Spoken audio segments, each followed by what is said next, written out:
syllabus there. The question would be then, and you can stand up a minute if you want to. You can sit down when you want to, but you might want to get in a different position for just a minute. I can't sit down. I got to stand up. But the question is this. Because of what we understand about representation and what it means to be in Adam, what it means to be in Christ now, before we were in Christ, you know, what would we have to do to get out of Adam? Because Adam messed up the whole human race, didn't he? What would we need to do to get out of Adam? How could we get out of Adam? Well, let me ask you this. Let's think about this. I came out of my parents. Let me just use my dad, though. I came out of my parents since I've been using my dad here. It's, obviously my mother too, but y'all can sit down. Looks like you're ready. Y'all didn't last very long. But you can, let's use my dad here. Since my dad represents me, as his son, I got a lot of his traits like you did from your parents. I probably, if you got to meet my dad, I probably smile like him. I know one thing I've noticed as I've gotten older, I can be walking down the hallway and hear my knees pop.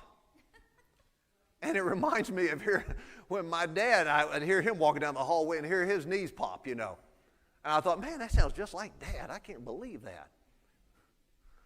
And all kinds of different traits you get from your parents. I got all kinds of different traits and things from my dad.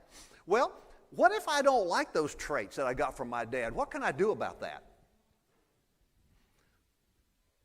I mean, could I get rid of those traits if I don't like my knees popping? Like I hear that my dad pops, I hear his knees pop. If I went and killed my dad, would that stop my knees from popping? Wouldn't do a thing, would it? If I don't like smiling like my dad smiles, if I went and physically killed my dad, would all of a sudden I have a brand new smile? No. It wouldn't change me. Physically killing my dad would not help me a bit, would it?